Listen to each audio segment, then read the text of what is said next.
In a surprising turn of events, we got the full Modern Warfare 3 Season 6 reveal today, a day earlier than normal, and it might come as a surprise to you with some of the offering, but today we're breaking down what you need to know, what content is coming, and how Modern Warfare 3 as a whole is wrapping up. Drop your thoughts as we go along, drop a like if you enjoy the video, and make sure to subscribe to stay up to date with more COD content, Season 6 and Black Ops 6 upcoming, but also other FPS stuff as well. I'd love to have you in the community as we push towards 600,000 subscribers, but for now, let's take a look at Modern Warfare 3's content offering for Season 6 and what's on the table. So, right out of the gate, if you look at the roadmap for Season 6, it appears to be a bit more bare than normal, especially compared to the impressive amount of post-launch content that we've seen to date from Modern Warfare 3 thus far. Well, that's because it appears, at the moment at least, that what's debuted today is a shortened Season 6 of Modern Warfare 3, or at the very least what's marketed, but I'm kind of leaning towards a shortened Season 6 in terms of overall offering. While it is very possible there could be something at mid-season, the terms reloaded, mid-season, and the likes that would normally refer to something coming later in the season were nowhere to be found in the blog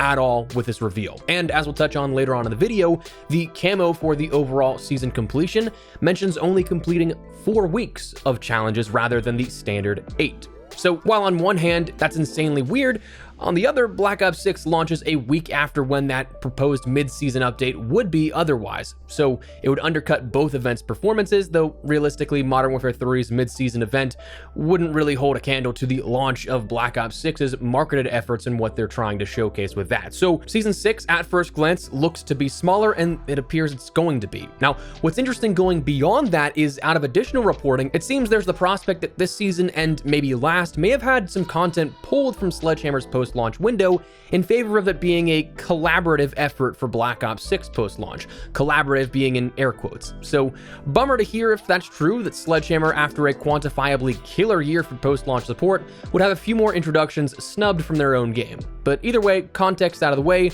here's what's new. Season 6 is The Haunting, so nice to have The Haunting back, always having some nice fun LTMs every single year, but on the MP side of things, let's start out with multiplayer maps. Not as many new quantity-wise, still holding up a lot in terms of air quotes, we'll come back to that in a second, but Drive-Thru is your brand new map with Season 6, a small-sized map set at night in a killer clown-themed restaurant as the focal point. You got a moving carousel, a parking lot for open areas, and close-quarters central building that'll make it a sort of meat grinder of a map, it seems like, but that's your only brand new map here at this. Beyond that, you have Mad Cow, which is a thematic reskin of Meat, another close quarters grindy map that was introduced in Season 1. This one really doubling down on the blood soak and the flooding of the meat facility. And then you have 5 additional maps coming in Season 6, but as shipment variants. So, Arena Shipment reminds me of the interior of Superstore in Verdansk, Stay High, the Get High Tron-style version of Shipment, Bitment, a pixelized version of Shipment, Ghost Ship, an overgrown Hellscape style of Shipment, and Sunny Shipment, which is Shipment a Day. Reminds me of Modern Warfare 2019 a bit.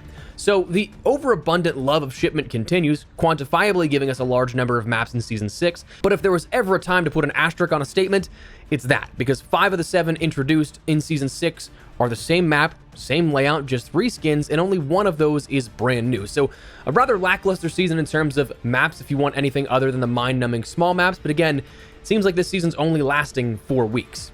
Now, beyond that, weapons, only 2 this season, again, seemingly no mid-season event or update happening. We're basically getting half the season of weapon content here, with the timer lasting until Season 1 of Black Ops 6. So we've got the new introductions in the Battle Pass, and that's about it. You have the DTIR 30-06, which is a battle rifle, meant to be the H-Car, a modernized version of the BAR, and the Kastov LSW, which is a new LMG here at this, maybe rivaling that of the Evolvery. Now, we'll be breaking both of these down in further detail in a video this weekend, as per normal, with our preview of the seasonal weapons upcoming, but we also have a few aftermarket parts for the Cat AMR, Stormender, and the MX Guardian coming as well. Now, operators for the Battle Pass, you'll have Michael Myers as a Battle Pass instant unlock, a new operator named Slamfire, and then Farah is one of the focal points for the operators as well. The Black Cell operator for Season 6 is the first operator that deviates a bit in terms of that mold that we've seen, and instead it's now a 3-headed mutant version of Ghost named Alone. You're going to have a few new modes returning, Horde Point, Arcade, Mutation, and Infected all returning here, so some fun LTMs to close out the Season 6 offering in The Haunting, but also the year as a whole. And then you'll have a few new weapon camos introduced, where, again, if you needed any more clarification that Season 6 is a shortened season compared to normal, the new animated, drawn, and quartered Seasonal Mastery camo, a sort of Halloweenish ghoul feeling to the design, is awarded for completing all 4 weeks of the season, as it's said. So not going to have as many here with Season 6, but seems you'll be getting that a little earlier than other ones. You also have the new introduction of the Constellations and Prestige Camo, the final piece to the progressive weapon Prestige Camo system, in which this is going to be a grind if you haven't done any of these for weapons you may care about. Because first you have to get your selected weapon to weapon level max. Then you have to earn the one-trick weapon Prestige Camo, the Season 3 Reloaded Mastery Camo, which is 150,000 XP. Then you have to earn the Molten Obsidian Camo, which is 200,000 XP, only after unlocking one trick. Then you have to unlock Mercury, the Season 5 weapon Prestige Camo, which is another 250,000 XP on top of that 200,000 and 150,000 for the respective camos. And then finally, you'll be able to earn the Constellations and Weapon Camo for getting another 300,000 XP after unlocking one trick, Molten Obsidian and Mercury for that specific weapon.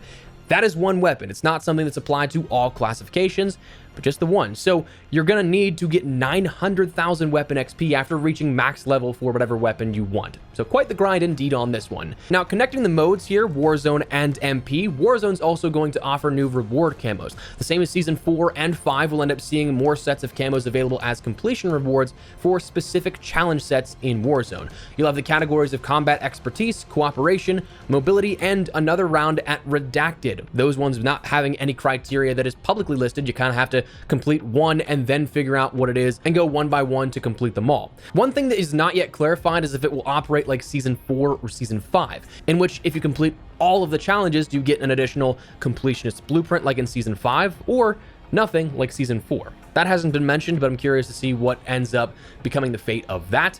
But let's talk about some Warzone changes with Season 6. Map changes, we have 2 map changes being made. Rebirth Island is now Hellspawn, a map variant, which is a pretty interesting one, but it's described that the Hellmouth has opened over Rebirth Island as devilish tentacles slither their way around the gore-soaked island. A strange mist hangs in the air, the ocean appears blood red, and the rocky coastal outcrops feature unsettling crimson vegetation. So, kind of sounds like we're bleeding our way into Black Ops 6 zombies a little bit with this one, but one of the main focal points here at this is going to be the new Purgatory mode, which is a new squad-based LTM taking place on this Hellspawn map variant, but also features a sandbox setting where squads can battle and complete objectives, but at their own pace, where custom loadouts are always available and all operators receive infinite respawns. So it kind of sounds like a progressive hybrid between Resurgence and Plunder, kind of, where the respawning never stops, but if you get wiped, I'm assuming that would be the end of it.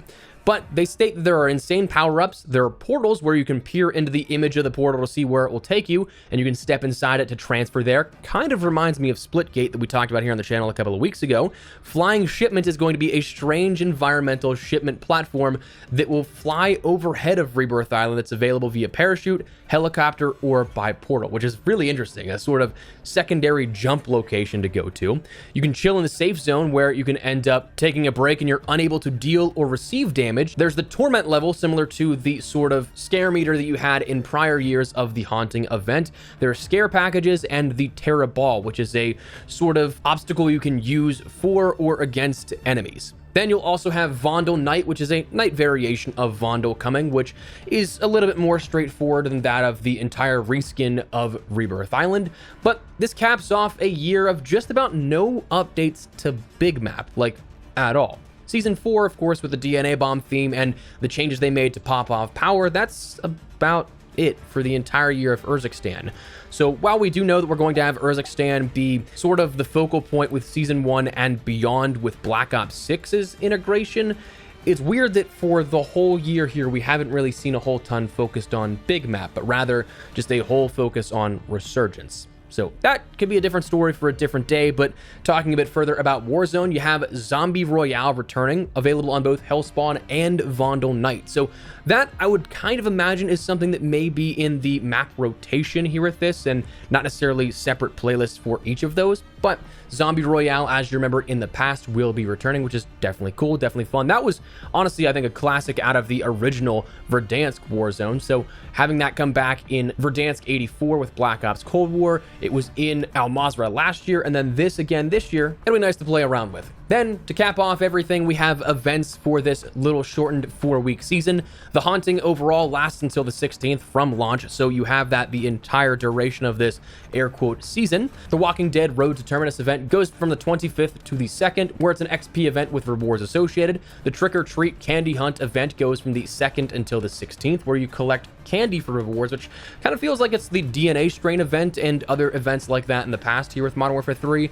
Purgatory Island is something that will be a Warzone specific challenge based event for the 25th to the 16th, and then Modern Warfare 3 Rewind will be the 9th to the 16th, the final week here of sort of Modern Warfare 3 support as a celebratory wrap on Modern Warfare 3. So all in all, that is Season 6 for Modern Warfare 3, and considering that this is going to be basically the last update for Modern Warfare 3, considering that fact, the limited amount of content by comparison doesn't bother me a whole ton, because it does seem like this would be like the normal base launch offering. We just don't have that secondary bit to fill in the season later on down the line. So it's something that I think this is kind of on par with seasonal launches, but it just feels weird that it's marketed as the full season. It's just a shortened one. I will say, though, it's actually quite weird to say that we're already at the end of Modern Warfare 3.